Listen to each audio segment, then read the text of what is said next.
नमस्कार। दिवाली और मिठास का एक गहरा सा संबंध सा है, क्योंकि इस दिवाली के त्यौहार पे बहुत सारी मिठाइयाँ या तो हम दे रहे होते हैं या बहुत सारी मिठाइयाँ हमारे पास आ रही होती, मतलब लेन देन हो रहा है मिठाइयों का। लेकिन इस मिठाई का जो टेस्ट रह जाता है, जो स्वाद रह जाता है जब हमारे खाने के बाद, उस टेस्ट का असर सिर्फ ज़बान पर रहता है। उस मिठाई का असर कुछ देर तक या कुछ घंटों तक रह जाता है।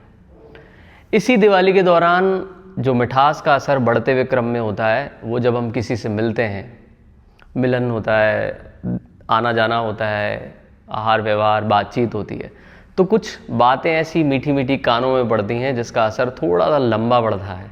किसी से मिलकर, किसी की बातें सुनकर बड़ा अच्छा सा लगता है। वो कानों में पड़ी हुई बातें, वो कानों में पड़ी हुई मिठास पुराने दिन की याद ताज़ा करती है, कुछ ऐसी बातें, तो वो मिठास थोड़ी और बढ़ते हुए क्रम में होती है। एक मिठास और बढ़ती हुई होती है जब हम दिवाली के दौरान बहुत सारे दोस्तों से, पसंदीदा लोगों से, परिवार से, माता पिता से मिलते हैं। तो वो मिठास जो कानों में पड़ने वाली है शब्दों के रूप में, वही मिठास अगर दिल तक चली जाती है तो उसका टेस्ट ही कुछ अलग है। वो टेस्ट कई दिनों तक महसूस होता है, कई महीनों तक भी महसूस हो सकता है, और जब जब याद किया जाता है तब फिर वो उभर कर आ जाता है टेस्ट।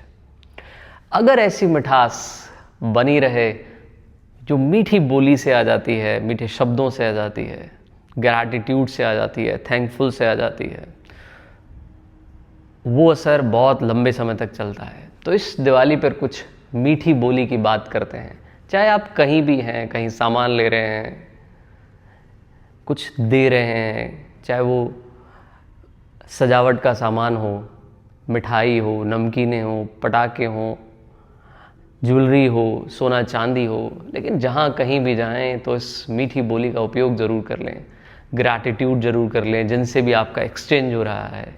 ये ग्रैटिट्यूड आपको भी बहुत सुकून देगा, और जिसको आप ग्रैटिट्यूड शो करेंगे उसके भी दिलों की तार में अगर कहीं भी उदासी का माहौल उसके दिल दिमाग में है, वर्तमान में है, तो वो कहीं ना कहीं मीठी बोली उसको रोमांचित, तरोताज़ा कर देगी, उत्साह भर देगी उसके जीवन में। तो बस यही प्रयास है इस बार दिवाली का, मीठी बोली। हैप्पी दिवाली।